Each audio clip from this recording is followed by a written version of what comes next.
Welcome friends, வாங்க இன்றைக்கி நம்ம டேஸ்டான ஒரு கப் மாவு வச்சு சூப்பரான மார்னிங் பிரேக்ஃபாஸ்ட் செய்யலாங்க. கம்பு மாவு புட்டு, கம்பு புட்டு எப்படி செய்யலான்னு பார்க்கலாங்க.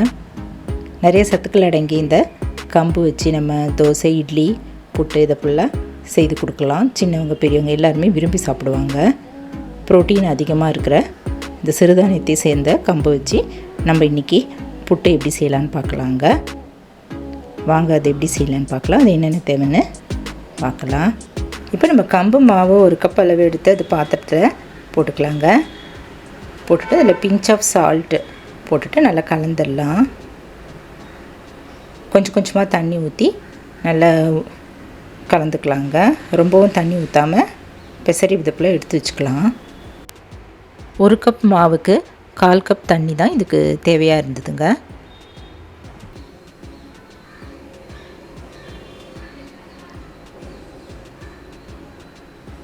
கட்டி இல்லாமல் நல்லா பெசரிக்கலாங்க. இது இப்படி பிடிச்சி இப்படி விட்டால் அப்படி கொழுக்கட்டை மாதிரி உதிரணும்.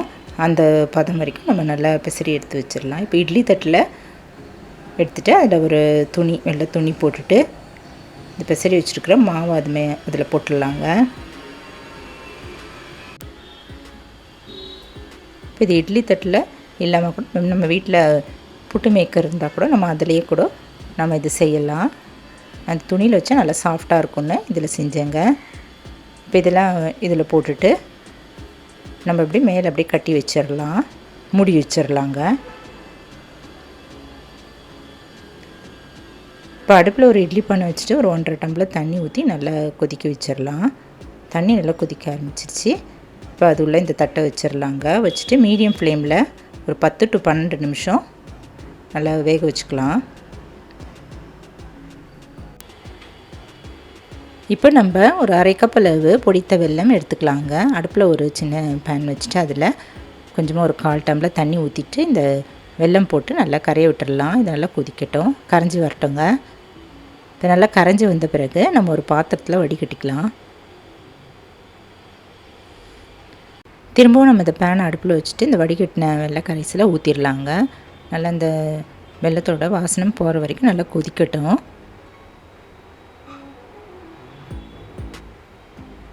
இப்போ இந்த மாவு நல்லா வெந்துருச்சுங்க. வேகிற ஸ்மெல்லும் நல்லா வரும். நம்ம இறக்கி வச்சிடலாம். ஒரு பேசினில் கொட்டி வச்சிடலாங்க. கொட்டி வச்சுட்டு நம்ம கரண்டியில் நல்லா கலந்துக்கலாம். இது கட்டி இல்லாமல் தான் இருக்கும். கட்டி எப்படி இருந்ததுன்னா நம்ம மிக்சியில் போட்டு ஒரு ஓட்டை அப்படியே ஊட்டிட்டு எடுத்து வச்சிடலாங்க. இதில் கட்டி இல்லாதால நான் அப்படியே யூஸ் பண்ணிக்கிறேன். இது நல்லா கரண்டியில் இப்படி கலந்து விட்டுடலாங்க.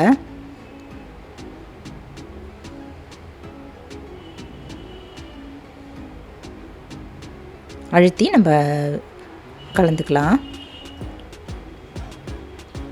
இப்போ இந்த வெள்ளைப்பாகும் நல்லா கரைஞ்சிருச்சு.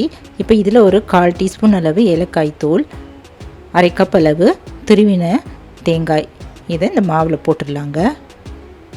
இப்போ இந்த கொதித்த இந்த வெல்லத்தை இது மேலே அப்படியே ஊற்றிடலாம்.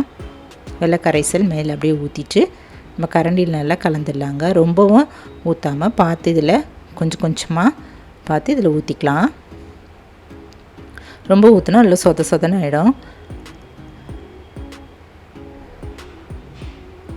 நல்லா கலந்துடலாங்க. நல்லா பொலன்னு கம்பு புட்டு ரெடி ஆகிடுச்சு. இப்போ நல்லா டேஸ்டான சத்தான கம்பு புட்டு மாவு தயாராகிடுச்சுங்க. இதில் நம்மளுக்கு வாசனைக்காக ஒரு 2 ஸ்பூனு நெய் ஊற்றிட்டேங்க. வணக்கம். இந்த கம்பு புட்டு நீங்கள் வீட்டில் ட்ரை பண்ணி பாருங்கள். நம்மள நிறைய பேருக்கு உடல் சூட்டால் தலைமுடி அடிக்கடி நிறைய உதிருங்க. நம்ம இது கம்பை அடிக்கடி உணவில் சேர்த்துக்கிறதால உடல் சூட்டை தணித்து முடி உதிர்வையும் தடுக்குது. அதனால் வாரத்தில் ஒரு 2 நாள் சேர்த்துக்கலாம் அப்படின்னு சொல்கிறாங்க. நிறைய சத்துக்கள்லாம் இதில் இருக்கிறதால சின்ன பசங்க பெரியவங்க எல்லாருக்குமே இதை வாரத்துக்கு 2 தடவை கொடுக்கலாங்க. நீங்களும் இந்த டேஸ்டான கம்பு புட்டு இதை போல் ட்ரை பண்ணி பார்த்துட்டு எப்படி இருக்குன்னு சொல்லுங்கள். மில்லட் வகையை சேர்ந்த இந்த கம்பு மாவை இது 1 கப் மாவை வச்சு நம்ம இதை போல் புட்டும் செய்யலாங்க. இது மார்னிங் நம்ம சாப்பிட்டா நாள் முழுவதும் நல்லா சுறுசுறுப்பாக எனர்ஜிட்டிக்காக இருக்கலாம். நீங்களும் இந்த டேஸ்டான சத்தான கம்பு புட்டு இதை போல் ட்ரை பண்ணி பார்த்துட்டு எப்படி இருக்குன்னு சொல்லுங்கள். இந்த வீடியோ பிடிச்சதுன்னா என்னுடைய சேனலான குக்கிங் வித் சித்ரா சேனலை சப்ஸ்கிரைப் பண்ணிக்கோங்க. தேங்க்ஸ் ஃபார் வாட்சிங்.